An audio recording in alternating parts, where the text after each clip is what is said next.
mendatangkan kebahagiaan bagi kehidupan kita di dunia. Dan salawat serta salam kita curah limpahkan pada habibana wa nabiyana Muhammad sallallahu alaihi wasallam. Taib ikhwan fillah rahimani wa rahimakumullah. Insyaallah pada kesempatan yang penuh berkah ini kita akan membahas tentang hakikat rasa takut kepada Allah Subhanahu wa taala. Manusia ketika menjalani hidupnya haruslah dia berada di pertengahan antara khauf dan roja, antara rasa takut kepada Allah Subhanahu wa taala dan rasa pengharapan kepada Allah Subhanahu wa taala. Dan keduanya ini merupakan ibadah kepada Allah Subhanahu wa taala. Artinya ketika seorang ini ada rasa khauf, dia akan mendapatkan pahala. Dan ketika dia ada rasa roja kepada Allah, maka dia pun akan mendapatkan pahala. Namun al-khauf dan roja dalam diri manusia hendaklah berada di pertengahan. Tidak boleh berlebih-lebihan dan tidak boleh kekurangan atau tidak ada sama sekali.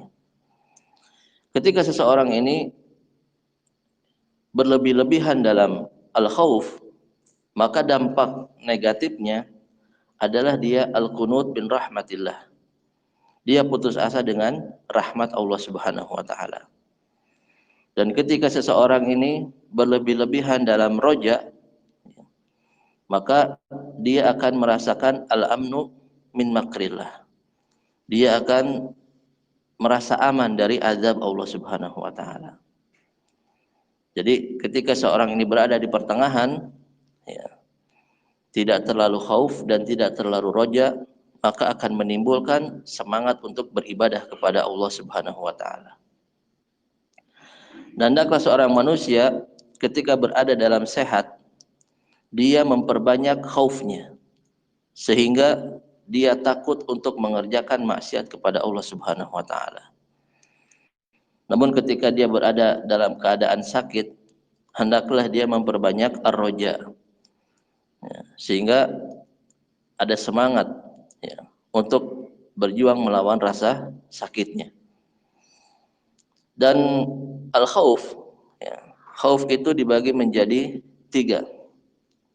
Ada yang khauf khafif, ada yang khauf mutawassit, dan ada yang khauf syadid. Khaufun khafif yaitu khauf yang ringan, rasa takut kepada Allah Subhanahu wa taala yang ringan, itu tidak akan menimbulkan dampak kepada dirinya. Misalkan rasa takut hanya di lisan saja. Ketika ditanya seseorang, "Kenapa engkau bermaksiat? Apakah engkau takut kepada Allah?" Dia mengucapkan, "Ya, saya takut." Tapi besoknya maksiat lagi. Itu khaufnya khauf yang ringan, hanya di lisan saja.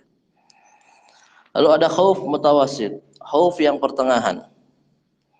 Yaitu adalah khauf yab'atsu 'alal ibadah.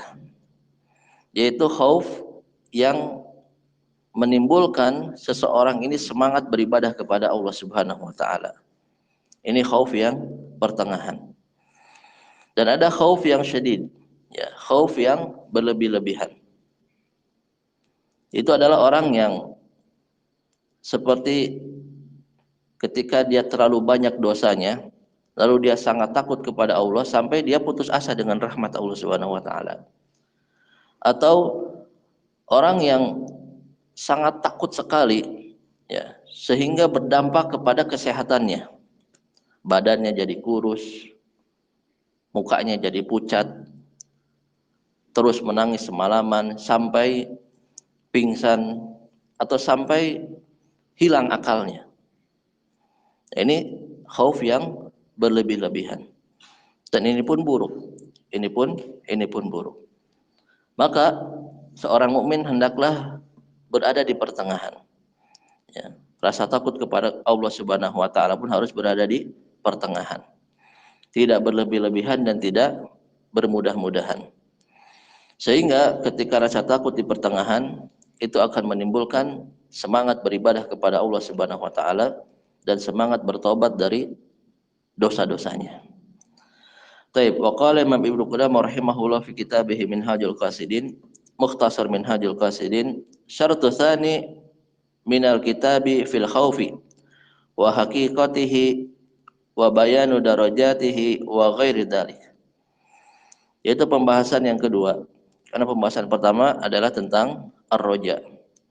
Dan pembahasan kedua ini tentang al-khauf dan hakikatnya.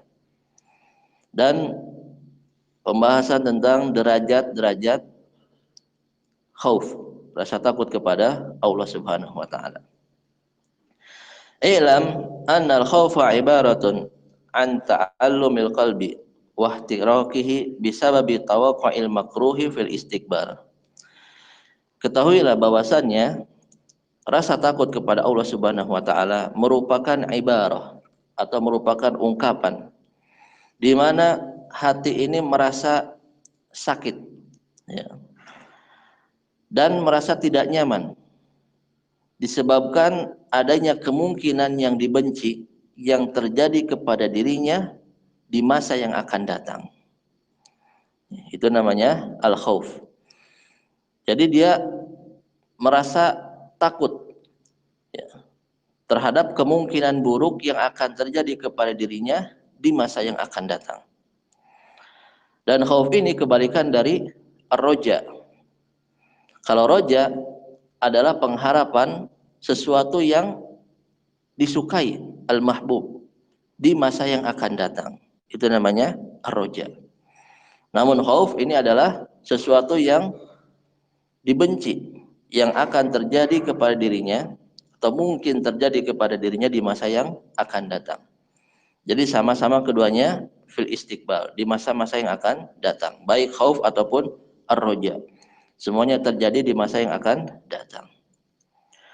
Wa misalu dzalika, selanjutnya Imam Ibnu Qudamah rahimahullah, ya, memberikan contoh, ya, agar kita lebih memahami dari konsep khauf ini. Manjana ala maliki jinayah. Contohnya adalah ketika ada seseorang yang dia melakukan sebuah kejahatan kepada seorang raja. Tsumma waqa'a fi yadihi. Lalu orang tadi ditangkap oleh raja. Fa huwa yakhaful qatl. Lalu dia takut dibunuh oleh rajanya. Kenapa? Karena telah berbuat kejahatan. Wa yujawwizul afu, akan tetapi ada kemungkinan juga di sana dia dimaafkan oleh raja tersebut. Ya. Jadi ada yang berbuat kejahatan kepada raja, ditangkap oleh raja, dia takut, ya, takut dihukum oleh raja ini, ya, atau takut dibunuh oleh raja ini karena kesalahannya. Namun ada kemungkinan juga, ya, raja ini memaafkannya. Kenapa ya? Karena hati manusia ini, ya, berubah-ubah, tataghayyar. Ya, kalau mungkin suasananya lagi marah, mungkin bisa langsung dibunuh. Tapi kalau suasananya lagi baik, ya, rajanya lagi baik, mungkin bisa dimaafkan. Nah, begitu pula dengan manusia. Ketika manusia ini banyak mengerjakan maksiat, banyak mengerjakan dosa besar, lalu dia mati, ya, meninggal dunia, tidak ada lagi pintu tobat, ya, maka dia takut, ya, diadili oleh Allah Subhanahu wa taala dengan azabnya. Namun ada kemungkinan di sana, ya, hamba ini diampuni oleh Allah Subhanahu wa taala. Kenapa? Karena rahmat Allah Subhanahu wa taala sangatlah luas. Inna rahmati sabaqat ghadabi. Sungguhnya rahmatku itu, ya, lebih luas daripada azabku atau daripada kemurkaanku. Ya. Walakin yakunu ta'allumu qalbihi bihasbi quwwati ilmihi bil asbabil al-mufdiyati ila qatlihi. Akan tetapi, ya, perlu diperhatikan bahwasannya rasa takut seseorang itu berbanding lurus dengan pengetahuannya tentang sebab yang menjadikan dia dibunuh oleh raja tersebut. Ya, jadi rasa takut seorang tadi yang berbuat kejahatan itu berbanding lurus dengan pengetahuan dia tentang kesalahannya. Ya, sehingga menyebabkan dia dibunuh. Artinya seseorang itu semakin tahu kesalahannya, semakin tahu dampak kesalahannya, maka dia semakin takut kepada raja. Wa tafahush jinayatih, dan beratnya kejahatan yang dia kerjakan. Jadi semakin tahu nih kejahatan saya ini berat, maka dia semakin takut dengan raja. Ya. Wa ta'siruha indal malik, dan besar kecilnya dampak kejahatan yang dia kerjakan terhadap raja. Ya. Jadi kalau dia semakin tahu kesalahannya, maka dia akan semakin takut dihukum oleh raja. Ya. Maka di sini ya, menunjukkan ya, al-khauf mabniun 'alal ilm. Rasa takut kepada Allah itu, atau rasa takut kepada raja ya. Kita contohkan dulu dari raja ini. Rasa takut kepada raja adalah ketika seseorang itu mengetahui kesalahannya. Semakin dia takut, semakin dia tahu kesalahannya, maka dia semakin takut kepada rajanya. Ya. Semakin besar kesalahan yang dia kerjakan, maka semakin takut dia kepada hukuman raja. Nah, begitu pula dengan seorang hamba. Ya.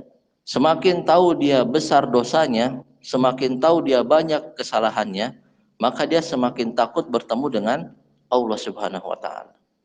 Kenapa? Karena takut diadab oleh Allah Subhanahu wa taala. Takut pedihnya adab yang akan dia dapatkan dikarenakan dosa maksiat yang pernah dia kerjakan di dunia. Wa bihasbi dha'ful asbabi yudha'iful khauf. Dan semakin seseorang itu mengetahui besarnya kesalahan yang dia kerjakan atau besarnya dosa yang dia kerjakan, maka itu akan menambah rasa takutnya kepada Allah Subhanahu wa taala. Ya, semakin besar dia tahu dengan dosanya, maka semakin besar juga dia takut kepada Allah Subhanahu wa taala. Wa qad yakunul khaufu la an sababil jinayah. Nah, akan tetapi rasa takut ini bukan hanya disebabkan dengan kesalahan saja. Nah, di sini Imam Ibnu Qudamah rahimahullah memberikan dua sisi. Ya. Di sini sisi pertama yang menjadikan orang ini takut adalah karena kesalahan. Sisi kedua, ya, bal an sifatil mahufati wa idmati wa jalali.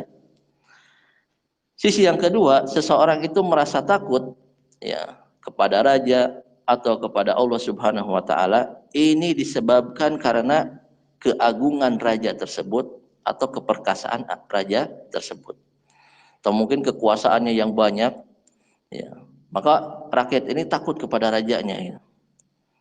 Ya, maka seorang hamba pun, ya, ketika takut kepada Allah Subhanahu Wa Taala bukan hanya karena dosanya saja, tapi karena ma'rifatullahnya, karena dia tahu keagungan Allah, keesaan Allah, ya, tahu dengan kekuatan Allah sehingga dia takut kepada Allah, walaupun dia tidak punya dosa, ataupun mungkin dia ahlul ibadah, ataupun dia orang yang soleh, tapi tahu keagungan Allah Subhanahu Wa Taala menjadikan dia takut kepada Allah Subhanahu Wa Taala.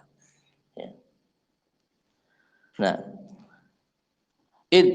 qad ulima anna Allah Subhanahu law ahlakal alamina lam yubali wa lam yamna'hu mani. Dan dia juga telah mengetahui bahwasannya Allah Subhanahu wa taala, ya, kalau dia menginginkan menghancurkan seluruh alam ini, maka Allah Subhanahu wa taala mau mengerjakannya atau mampu melaksanakannya. Walam yamna'hu mani, dan tidak ada seorang pun yang bisa mencegahnya. Ini ketika seseorang hamba telah mengetahui keagungan Allah Subhanahu wa taala, bahwasanya Allah Maha mampu, yang mana Allah pun mampu menghancurkan alam semesta ini dan tidak ada yang bisa menahannya, maka dia akan semakin takut kepada Allah Subhanahu wa taala. Ya. Innama amruhu idza arada syai'an ay yaqula lahu kun fayakun. Ketika Allah Subhanahu wa taala menginginkan sesuatu, maka tinggal mengucapkan kun fayakun. Ya. Jadi mudah bagi Allah Subhanahu wa taala untuk menghancurkan apapun, dan mudah bagi Allah Subhanahu wa taala untuk menjadikan apapun. Ya, walaupun kita mengetahui, kita menyadari bahwasannya Allah Subhanahu wa taala tidak mungkin berbuat zalim kepada hambanya. Ya. Ini jaminan dari Allah Subhanahu wa taala. Ya. Dalam sebuah hadis, ya, hadis qudsi, ya. Allah Subhanahu wa taala, Rasulullah sallallahu alaihi wasallam bersabda, "Ya ibadi, inni haramtu zulma ala nafsi wa ja'altu bainakum muharraman fala tadzalamu." Wahai hambaku, ya, Allah Subhanahu wa taala berkata, "Wahai hambaku, inni haramtu zulma ala nafsi." Sungguhnya aku mengharamkan kezaliman terhadap diriku. Ya. Ini haramtu zulma ala nafsi wa ja'altu bainakum muharraman, dan telah aku jadikan kezaliman ini haram terjadi di antara kalian. Fala tazalamu. Maka janganlah kalian saling berbuat zalim. Artinya tidak mungkin Allah Subhanahu wa taala berbuat zalim kepada hambanya.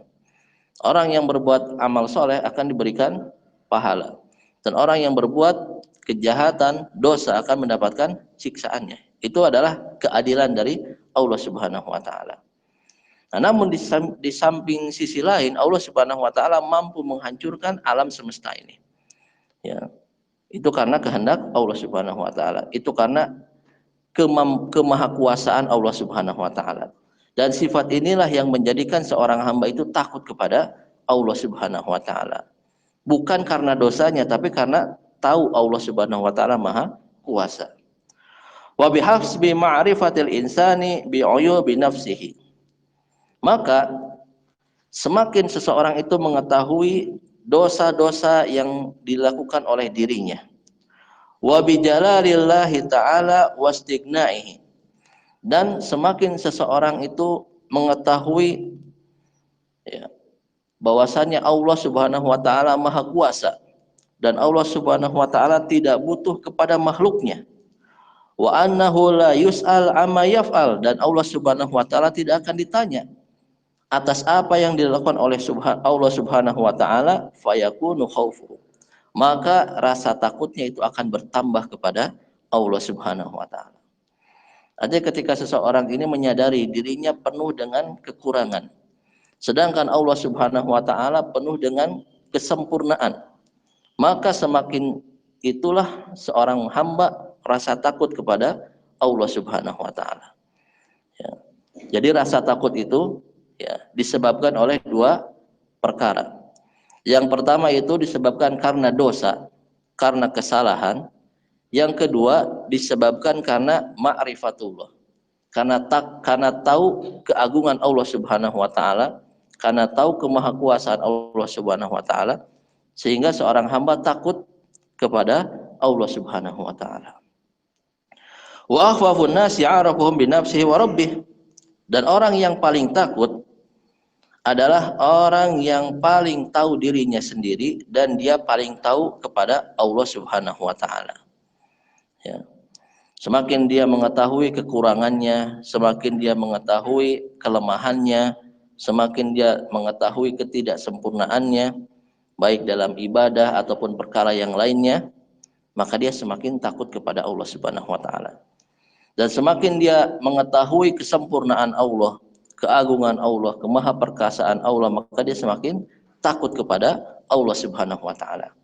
Walidzalika qala Nabi sallallahu alaihi wasallam, ana a'rafukum billah wa asyaddukum lahu khasyah. Oleh karena itu Rasulullah sallallahu alaihi wasallam bersabda, akulah yang paling tahu dengan Tuhanku. Aku yang paling tahu dengan Allah Subhanahu wa taala. Jadi yang paling faham, yang paling mengetahui Allah Subhanahu wa taala dari kalangan manusia adalah Rasulullah sallallahu alaihi wasallam. Wa asyaddukum lahu khasyah, dan akulah yang paling takut kepada Allah Subhanahu wa taala. Namun perlu diketahui bahwasanya rasa takut Rasulullah sallallahu alaihi wasallam kepada Allah Subhanahu wa taala itu berdasarkan ma'rifahnya, berdasarkan pengetahuannya kepada Allah Subhanahu wa taala, bukan berdasarkan kepada dosanya. Ya. Karena Rasulullah sallallahu alaihi wasallam dosanya telah diampuni oleh Allah Subhanahu wa taala. Dan Rasulullah sallallahu alaihi wasallam paling semangat beribadahnya kepada Allah Subhanahu wa taala. Sehingga rasa takutnya kepada Allah Subhanahu wa taala itu didasari dari ma'rifah, pengetahuannya kepada Allah Subhanahu wa taala, bukan karena maksiatnya, bukan karena dosa-dosanya. Namun kita selaku umatnya, ya, kita takut kepada Allah Subhanahu wa taala bisa dari dua sisi. Bisa dari sisi maksiatnya, karena banyaknya dosa kita kepada Allah Subhanahu wa taala, ini bisa menimbulkan rasa takut kepada Allah. Dan semua manusia, ya, itu pasti mengerjakan kesalahan. Kullu ibni Adam khata'un wa khairul khata'ina tawwabun. Setiap anak keturunan Adam pasti mengerjakan kesalahan. Artinya kita semua ini pasti berbuat dosa. Enggak ada di antara kita yang tidak punya dosa. Namun sebaik-baik dari kita adalah yang bertobat kepada Allah Subhanahu wa taala. Nah, dari sisi dosa itu bisa menimbulkan rasa takut kepada Allah Subhanahu wa taala. Dan dari sisi yang lain, sisi ma'rifatullah, kita pun bisa merasakan rasa takut kepada Allah Subhanahu wa taala, yaitu jalannya dengan belajar ilmu agama. Semakin kita belajar ilmu agama, semakin mengetahui Quran, mengetahui hadis, ya, dan pemahaman-pemahaman salafus saleh, maka itu akan menimbulkan rasa takut kita kepada Allah Subhanahu wa taala. Jadi kita bisa merasakan takut kepada Allah Subhanahu wa taala dari dua sisi. Dari sisi dosa kita dan dari sisi ma'rifatullah, merasa takut kepada Allah Subhanahu wa taala. Wa qala ta'ala, dan Allah Subhanahu wa taala berfirman, innama yakhsyallaha min ibadihil ulama. Surat Al-Fatir ayat 28. Sesungguhnya yang takut kepada Allah Subhanahu wa taala dari hambanya adalah seorang ulama, seorang yang alim, seorang yang berilmu. Artinya di sini khasyatullah mabni ala ilmu. Rasa takut kepada Allah Subhanahu wa taala itu berdasarkan kepada ilmu. Ya, baik itu mengetahui Allah Subhanahu wa taala atau mengetahui ilmu syariah. Ya, ilmu din, mengetahui ajaran-ajaran Islam ini, ya, mengetahui dan memahami Al-Qur'an, mengetahui dan memahami hadis. Ya, sehingga dirinya itu peka gitu. Peka, semakin dia mengerjakan kesalahan, tahu ini tuh kesalahan. Ya, semakin dia takut kepada Allah Subhanahu wa taala. Kenapa orang ini ketika dia mengerjakan kesalahan terus mengerjakan kesalahan? Karena dia tidak tahu ini adalah salah. Karena dia tahu yang dia kerjakan ini akan mendatangkan adab kepada Allah, adab dari Allah Subhanahu wa taala. Sehingga orang ini ya biasa saja mengerjakan maksiat. Biasa saja mengerjakan dosa karena dia tidak punya ilmu. Maka ini pentingnya ilmu, ya. Pentingnya ilmu. Semakin seseorang itu bertambah ilmunya, maka akan semakin dia bertambah rasa takutnya kepada Allah Subhanahu wa taala. Dan ini pun menjadikan tolak ukur ilmu yang benar. Ya. Kalau kita ingin mengetahui ilmu yang sudah kita ketahui, yang telah kita dapatkan ini benar atau tidak, lihatlah rasa takut kita kepada Allah Subhanahu wa taala. Apakah rasa takut kita ini bertambah atau tidak? Tiap hari menghadiri ta'lim, apakah kita semakin takut kepada Allah Subhanahu wa taala atau tidak? Kalau semakin takut kepada Allah Subhanahu wa taala, maka ilmu kita ini benar. Ya, ada buahnya, ada hasilnya. Tapi kalau semakin banyak ilmu kita, semakin banyak hafalan kita, tapi maksiat juga jalan, ya, kita tidak takut kepada Allah Subhanahu wa taala, maka hati-hati. Ya, hati-hati. Mungkin ini ilmu kita tidak bermanfaat. Mungkin ilmu kita ini ya tidak mendatangkan kebaikan bagi kita di dunia atau di akhirat. Dan nanti di akhirat ilmu kita akan menjadi ya, penghisab diri kita. Al-ilmu hujjatul laka wa 'alaika. Ilmu itu akan menjadi penolong atau akan menjadi alasan kita diazab oleh Allah Subhanahu wa taala. Sudah tahu ini hukumnya haram, kenapa dikerjakan? Sudah tahu riba ini haram, kenapa masih dikerjakan? Ini akan menjadi hujah nanti di akhirat. Ya, maka ini menjadikan ya, sebuah pengingatan bagi kita. Usikum wa nafsi bittaqwallah. Hendaklah kita mengamalkan ilmu yang kita ketahui, ya, sehingga membuahkan rasa takut kepada Allah Subhanahu wa taala. Semakin banyak ilmu seseorang, maka semakin banyak rasa takutnya kepada Allah Subhanahu wa taala. Wa idza kamulat ma'rifah asaratil khauf. Dan ketika ilmu seseorang itu semakin bertambah, semakin sempurna, maka akan semakin terasa rasa takutnya kepada Allah Subhanahu wa taala. Fafadu atharuhu 'alal qalb. Nah, maka rasa takutnya itu akan mengalir ke dalam hatinya. Artinya dalam hatinya pun akan dibersihkan dari penyakit-penyakit hati. Ya. Orang yang takut kepada Allah Subhanahu wa taala tidak ada lagi rasa riya dalam hatinya, tidak ada lagi rasa ujub, sombong, takabur, hasad. Itu penyakit-penyakit hati semua akan hilang. Kenapa? Karena dia takut kepada Allah Subhanahu wa taala. Tsumma dhahara 'alal jawarihi wa sifati bin nuhuri wal isfirari wal bukai wal ghasyi. Nah, selanjutnya rasa takut ini akan tampak pada anggota tubuhnya, ya, dengan sifat-sifat yang beda. Gitu. Jadi karena rasa takut yang berlebihan, ya, di sini Imam Ibnu Qudamah rahimahullah yang mencontohkan rasa takut yang berlebih-lebihan, ya, dengan tampak perbedaan dari badannya menjadi kurus, wal isfirar, dan mukanya menjadi pucat, gitu. Ya. Wal buka, dan dia menangis terus menerus. Wal ghasyi, sampai dia pingsan. Ya. Wa qad yufdi ilal maut, dan terkadang rasa takut yang berlebih-lebihan ini, ya, itu bisa menimbulkan kematian. Ya.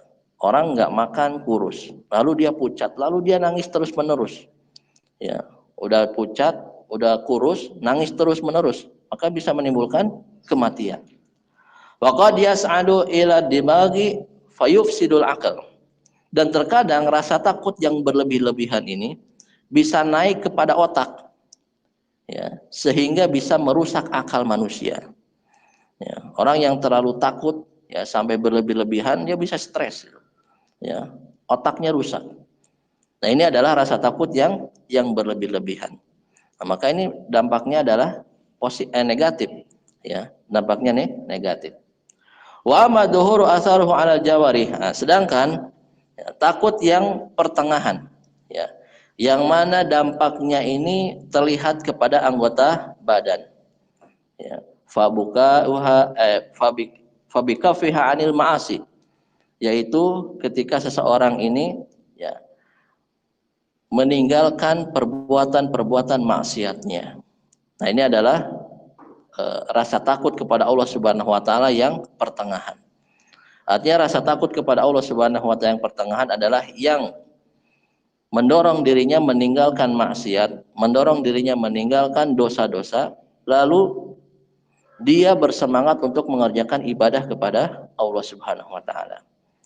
Fabika fiha 'anil ma'asi, yang mencegah dirinya dari perbuatan maksiat atau meninggalkan maksiat, wa ilzamihat ta'at, dan menjadikan dia istiqomah dalam mengerjakan ketaatan kepada Allah Subhanahu wa taala. Wa talafiyan lima farata, dan menjadikan dia memperbaiki kekurangannya di masa lalu. Ya. Mungkin, ya, orang sudah mulai ngajinya umur 40 tahun. Mungkin orang belajar agamanya umur 50 tahun. Ya, ini alhamdulillah, ya, mendapatkan hidayah dari Allah, taufik dari Allah Subhanahu wa taala di umur tua. Nah, maka yang harus dia kerjakan adalah memperbaiki masa lalunya. Ya, dengan apa? Dengan memperbanyak istighfar, dengan memperbanyak ibadah. Karena kebaikan itu akan menghapuskan keburukan. Ittaqillaha haitsu ma kunta wa atbi'is sayyi'atal hasanata tamhuha wa khaliqin nasa bi khuluqin hasanin. Bertakwalah engkau kepada Allah dimanapun kalian berada. Wa atbi'is sayyi'atal hasanata, dan ikutilah keburukan dengan kebaikan. Ya. Tamhuha, niscaya kebaikan itu akan menghapus keburukan. Yang merasa banyak dosa, kita semua mempunyai dosa, ya. Namun mungkin ada yang masa mudanya terjerumus dalam dosa yang besar, mungkin masa mudanya, ya, terlarut dalam kehidupan dunia, ya, bermegah-megahan atau bermaksiat kepada Allah Subhanahu wa taala, ya. Sekarang sudah mengaji, sudah tahu ilmunya, maka segeralah bertaubat. segeralah perbaiki masa lalu dengan kebaikan. Semoga Allah Subhanahu wa taala menghapus dosa-dosa yang masa lalu dan Allah gantikan dengan kebaikan. Bertaubat kepada Allah Subhanahu wa taala dengan taubatan nasuha. Ya, sehingga Allah ganti keburukan dengan kebaikan dan Allah Subhanahu wa taala tambahkan plus, tambahkan kelebihannya dimasukkan ke dalam surga. Allah Subhanahu wa taala berfirman, "Ya ayyuhalladzina amanu tubu ilallahi taubatan nasuha. Asa rabbukum ayyukaffiru ankum sayyi'atikum wa yudkhilukum jannatin tajri min tahtihal anharu khalidina fiha." Wahai orang-orang yang beriman, taubatlah kepada Allah Subhanahu wa taala taubatan nasuha. Asa rabbukum ayyukaffiru ankum sayyi'atikum. Ya, semoga Allah Subhanahu wa taala mengampuni dosa-dosa kalian. Wa yudkhilukum jannatin tajri min tahtihal anhar. Ya. Setelah diampuni dosanya, Allah tambahkan masukkan ke dalam surga. Ya, itu bagi orang yang bertobat sungguh-sungguh taubat. Allah Maha Pengampun, Allah Maha Rahim, Allah Maha Penyayang. Tinggal kitanya saja, ya, mau bertobat atau tidak. Ya. Dan Allah Subhanahu Wa Taala menceritakan orang penduduk surga, bukan mereka yang tidak mempunyai dosa, ya, tapi mereka yang melakukan dosa tapi bertobat kepada Allah Subhanahu Wa Taala. Faida fa'alu fahishatan aw dalamu anfusahum dzakarullaha fastaghfaru lidunubihim. Orang-orang ahli surga, mereka adalah yang apabila mereka berbuat dosa, berbuat kesalahan, mereka mengingat Allah Subhanahu wa taala dan mereka beristighfar kepada Allah Subhanahu wa taala. Ya, artinya orang-orang yang pernah melakukan kesalahan jangan putus asa dengan rahmat Allah Subhanahu wa taala. Jangan putus asa dengan surga Allah Subhanahu wa taala. Surga Allah Subhanahu wa taala diberikan kepada manusia, kepada orang yang melakukan salah lalu bertobat. Makanya Rasulullah mengatakan, kullu ibni adam khata'un wa khairul khata'in tawwabun. Ya, ada kemuliaan dari manusia kapan? Ketika dia bersalah lalu bertobat. Ketika bersalah dia bertobat. Itulah yang menjadikan manusia itu mulia. Itulah yang menjadikan manusia ini masuk ke dalam surga. Nah, maka perbaikilah yang masa lalu dengan kebaikan, dengan berbuat ibadah kepada Allah Subhanahu wa taala dan bertobat. Yang niscaya Allah Subhanahu wa taala akan mengampuni dosa kita dan memperbaiki masa-masa yang telah lalu. Ya. Wa qad yufdi ila wa talafian lima farata, dan memperbaiki kekurangan di masa lalu. Wasti'dadan lil mustaqbal. Nah, ini dampak selanjutnya ketika seseorang ini rasa takutnya di pertengahan. Isti'dadan lil mustaqbal, dia akan mempersiapkan untuk kehidupan yang akan datang. Artinya dia akan mempersiapkan kehidupan di akhiratnya. Dan ini adalah orang yang cerdas. Orang yang cerdas adalah orang yang mempersiapkan kehidupan di akhiratnya. Rasulullah SAW bersabda, al-kaisu man dana nafsahu wa amila lima ba'dal maut. Ya, orang yang cerdas adalah orang yang menundukkan jiwanya, menundukkan nafsunya, dan dia bersiap-siap untuk kehidupan yang setelah meninggal dunia. Ya, dia mempersiapkan diri, ya, untuk menjalani kehidupan setelah meninggal dunia. Itulah orang yang cerdas. Maka kebalikannya, orang yang bodoh adalah orang yang memperturutkan hawa nafsunya di dunia dan dia tidak mempersiapkan untuk kehidupan setelah mati. Ya, untuk mempersiapkan kehidupan setelah matinya dia tidak mempersiapkan. Itu adalah orang-orang yang bodoh. Nah, maka ya, umur kita di dunia ini adalah modal utama kita. Umur kita adalah modal utama kita. Ketika seseorang mempunyai modal, ada yang bisa memanfaatkan modalnya, ada yang menyia-nyiakan modalnya.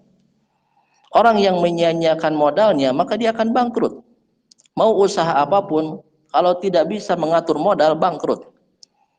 Namun kalau orang ini bisa mengatur modalnya, ya, bisa memanage modalnya, maka dia akan sukses. Ya, mau usaha apapun kalau dia bisa mengatur modal dia akan sukses. Begitu pula umur manusia. Kalau seseorang bisa memanfaatkan umurnya, memaksimalkan umurnya, maka dia akan bahagia di dunia ataupun di akhirat. Tapi kalau orang nggak bisa memanfaatkan umurnya, dia nggak tahu umurnya mau diapain ini. Sampai orang ini bingung apa tujuan hidupnya. Ya, ini orang nggak tahu memanfaatkan modalnya, memanfaatkan kehidupannya, dia nggak tahu. Maka orang seperti ini adalah orang yang bangkrut, ya, orang yang celaka. Dia nggak tahu nanti setelah mati itu mau ngapain, nggak tahu. Ya, nah ini celakanya seseorang yang ketika tidak mengetahui ilmu agama. Dia tidak tahu harus ngapain di dunia ini. Dia tidak tahu bagaimana memanfaatkan umurnya. Maka orang yang tahu ilmu agama, orang yang tahu apa yang akan terjadi setelah kematian, hendaklah dia mempersiapkan bekal untuk kehidupan setelah mati. Karena nggak ada lagi ya kesempatan kalau sudah meninggal dunia. Orang-orang yang setelah meninggal dunia mereka ingin hidup lagi. Ingin apa? Ingin ibadah. Faqala rabbirji'un la'anli a'malu sholihan fi ma tarak. Ya wahai Allah, kembalikan aku ke dunia. Niscaya aku akan mengerjakan amal soleh yang dulu aku kerjakan. Ini orang-orang yang telah meninggal ini keinginan cuma satu, pengen hidup lagi. Pengen ibadah kepada Allah, pengen istighfar, pengen sedekah, dan ibadah-ibadah yang lainnya.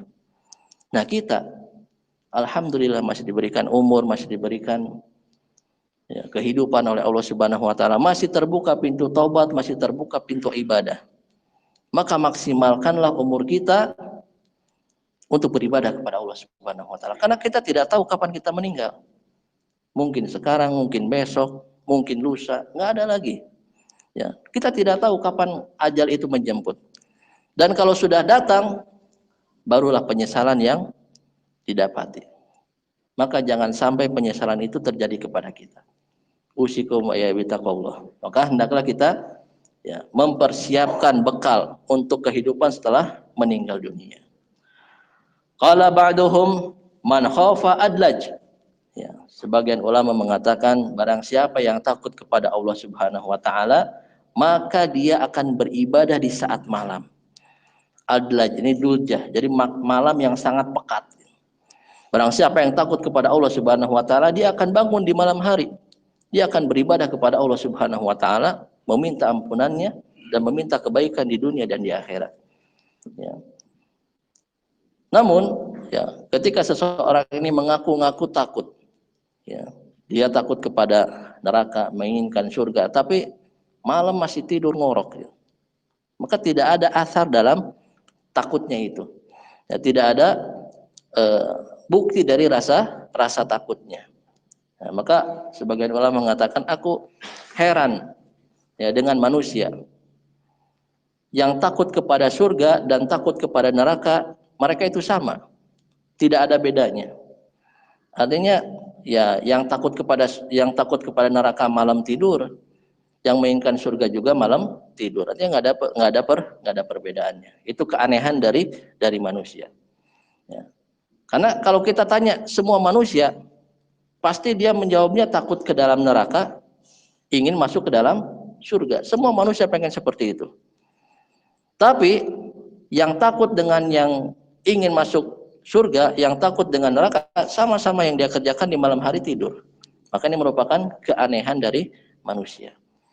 Dan orang yang sangat takut, artinya ya, takut di pertengahan, ya, yang menimbulkan semangat beribadah dan meninggalkan maksiat, dia akan beribadah di malam hari. Wa qala al-akhar laisal khaifu man baka, innamal khaifu man taraka ma yaqdiru alaihi. Ya, sebagian ulama lain mengatakan bahwasannya bukanlah orang yang takut itu orang yang sering menangis. Artinya nggak cukup menangis, itu nggak cukup. Ya, orang menangis itu ya nggak akan bisa menghapus dosa-dosanya, ya, atau bisa memasukkannya ke dalam surga, tidak. Ya, tidak cukup hanya dengan menangis. Karena kita tidak tahu menangisnya karena apa, ya.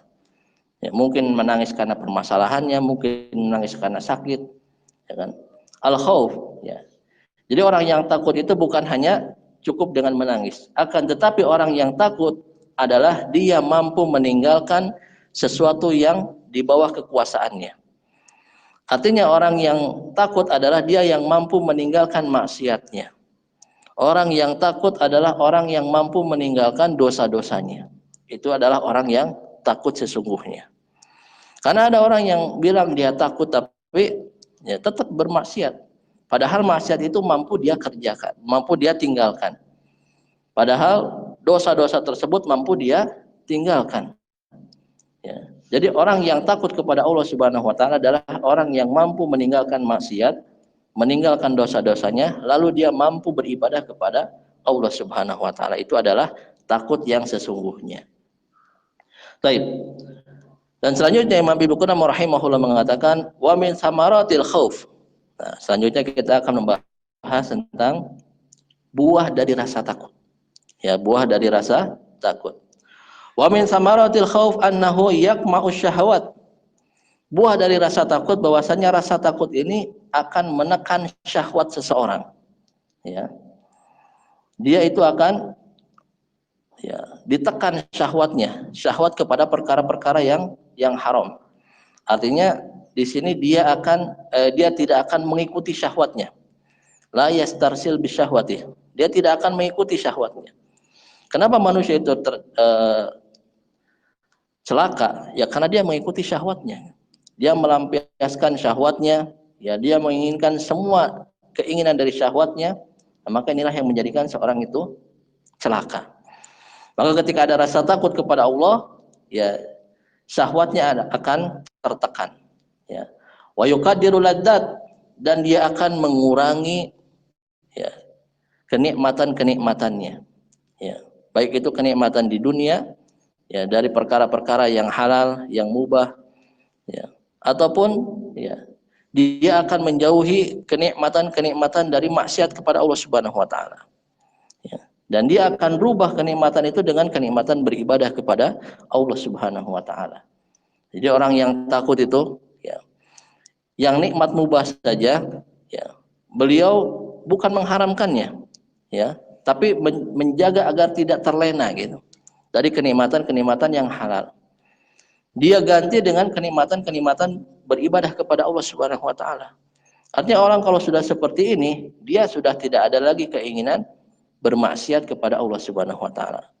Tidak ada lagi keinginan menikmati maksiat. Kenapa? Yang namanya ibadah ada kenikmatan, berbuat dosa pun ada kenikmatan.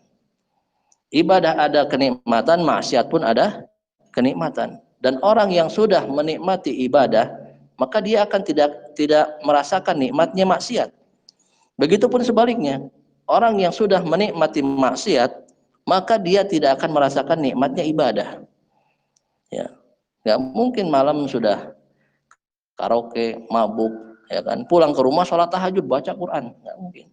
Ya, merasakan nikmatnya dari beribadah nggak mungkin. Ya, harus istighfar dulu, harus mendekatkan diri kepada Allah, harus dia benci dulu maksiat, baru dia akan merasakan nikmatnya ibadah. Maka nggak akan mungkin menyatu orang yang suka musik dengan orang yang hafal Al-Quran, nggak akan menyatu. Ya, karena nggak akan bisa. Ya, maksiat dengan ibadah disatukan nggak akan bisa. Ya, maka orang yang takut kepada Allah Subhanahu Wa Taala dia akan tidak merasakan nikmatnya bermaksiat kepada Allah Subhanahu Wa Taala. Fatasirul ma'asi al-mahbubah indahu makruha. Maka maksiat yang dicintai oleh orang-orang, maka bagi dirinya itu adalah yang dibenci. Ya. Perkara maksiat yang dicintai oleh banyak orang, tapi bagi dirinya itu adalah perkara yang dibenci. Ya. Kenapa? Karena ya surga itu dikelilingi oleh perkara-perkara yang dibenci dari keharaman-keharaman. Perkara-perkara yang dibenci dari maksiat Allah Subhanahu wa taala. Rasulullah sallallahu alaihi wasallam bersabda, "Khuffatil jannatu bil makarih wa khuffatin nar bisyahawat." Sesungguhnya surga itu dikelilingi oleh perkara-perkara yang dibenci. Ya, dari maksiat, dari dosa dan lain sebagainya. Sedangkan neraka itu dikelilingi oleh syahwat. Ya, perkara maksiat ya dan perkara syahwat yang lainnya. Ya, itu adalah neraka dikelilingi oleh syahwat. Kama yasirul asal makruhan inda may yashtahihi idza alima anna fihi summan. Sebagaimana ya, diumpamakan adalah seperti madu, yang mana madu ini ya itu dibenci oleh orang yang mengetahui kalau di dalam madu itu terdapat racun. Tetapi madu ini akan disukai oleh orang yang tidak mengetahui kalau di dalam madu itu terdapat racun. Nah, seperti itulah maksiat. Ya. Maksiat itu manis, maksiat itu enak, ada kenikmatan di sana. Namun bagi orang yang mengetahui dalam maksiat itu ada dampak buruk di dunia atau di akhirat, maka orang akan menjauhinya maksiat tersebut. Tetapi kalau orang tidak mengetahui dalam maksiat itu ada dampak buruk, baik di dunia dan di akhirat, dia akan selalu mengerjakan maksiat itu. Jadi maksiat itu diibaratkan seperti madu yang beracun. Yang mengetahui racunnya adalah orang-orang yang berilmu saja. Orang-orang yang mengetahui ilmu agama saja. Maka bersyukurlah dan kita selalu istiqomah, minta istiqomah kepada Allah Subhanahu wa taala agar selalu diberikan ya, ketabahan, ya, istiqomah, kekuatan untuk selalu belajar ilmu agama. Ya. Idza alima anna fihi suman fataharraqa syahawatu bil khauf. Nah, maka akan terbakarlah syahwat yang ada dalam dirinya karena rasa takut kepada Allah Subhanahu wa taala. Jadi semakin dia takut kepada Allah Subhanahu wa taala, semakin mudah dia mengendalikan syahwatnya. Wa tata'addabul jawarih. Nah, buah dari rasa takut kepada Allah Subhanahu wa taala, maka tubuhnya dan jiwanya itu akan semakin tertata. Tata'addab.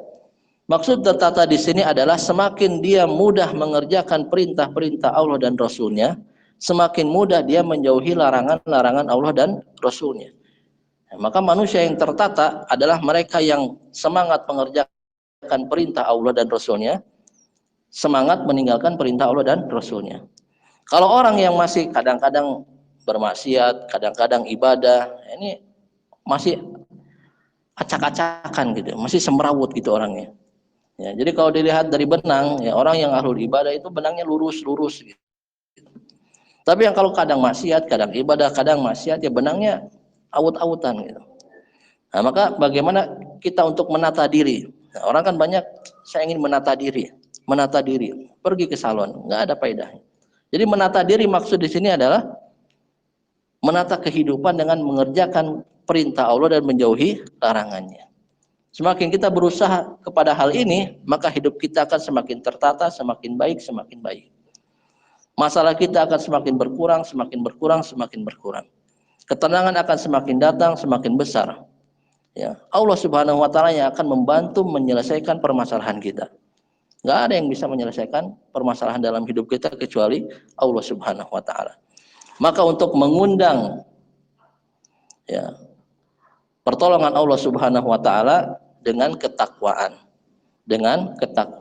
Ya. Mengerjakan perintahnya dan menjauhi larangannya. Ya. Wa tata'adabul jawarih, akan tertata dirinya karena takut kepada Allah Subhanahu wa taala. Wa yadulul qalbu wa yastakin, maka hatinya pun akan tunduk. Tidak lagi dia terlalu melihat dunia, tidak lagi dia tergoda dengan syahwat-syahwat. Wa yastakin, dan dia akan mendatangkan ketenangan dari dosa. Ya, karena semakin seorang itu berdosa, maka hatinya semakin tidak tenang. Semakin orang bermaksiat, semakin hatinya tidak tenang. Ya. Wa yufariquhul kibr wal haqd wal hasad, dan akan menjauh dari dirinya rasa sombong, rasa dengki dan rasa hasad. Ya, akan menjauh dari dirinya rasa sombong, rasa dengki dan rasa hasad. Wa yasiru musta'ibul hammi lil khaufihi, dan dirinya akan dikuasai oleh rasa gundah, ya, karena rasa takutnya kepada Allah Subhanahu wa taala. Artinya gundah di sini adalah gundah ketika mengerjakan keburukan. Ya, jadi ketika ada rasa sombong dalam dirinya gundah gitu. Kenapa? Karena takut mendapatkan azab dari Allah. Ketika dia ada rasa dengki, langsung hatinya itu tidak tenang. Ya, karena takut kepada Allah Subhanahu wa taala. Fanadru fi khataril akibatih, dan dia mengetahui bahaya dari dosa-dosanya tersebut. Ya, akibat dari dosa-dosanya dia mengetahui sehingga dia takut kepada Allah Subhanahu wa taala. Fala yatafarraqu li ghairihi, dan niscaya dia tidak akan disibukkan dengan perkara selain itu. Ya, jadi orang kalau sudah takut itu, ya, dia akan disibukkan dengan beribadah dan disibukkan dengan meninggalkan maksiat. Tidak ada lagi pekerjaan selain itu. Ya, dia akan fokus dengan tujuannya. Ya, karena dia takut kepada Allah Subhanahu wa taala. Sama seperti orang yang mempunyai cita-cita di dunia. Ya, orang punya cita-cita di dunia pasti dia akan fokus gitu. Nggak ada lagi waktu buat leha-leha, nggak ada waktu lagi buat bermain-main. Kenapa? Karena dia punya tujuan. Begitupun juga orang yang takut kepada Allah, dia fokus dia. Dia akan fokus beribadah kepada Allah, dia akan fokus meninggalkan maksiatnya. Kenapa? Karena dia punya tujuan, ya, punya cita-cita. Nah, maka itu adalah buah dari rasa takut kepada Allah Subhanahu wa taala. Baik, mungkin cukup sekian pembahasan kita pada pagi yang penuh berkah ini. Semua kebaikan datang dari Allah Subhanahu wa taala dan semua keburukan datang dari saya dan dari syaitan. Subhanakallahumma bihamdika asyhadu an la ilaha illa anta astaghfiruka wa atubu ilaik. Assalamualaikum warahmatullahi wabarakatuh.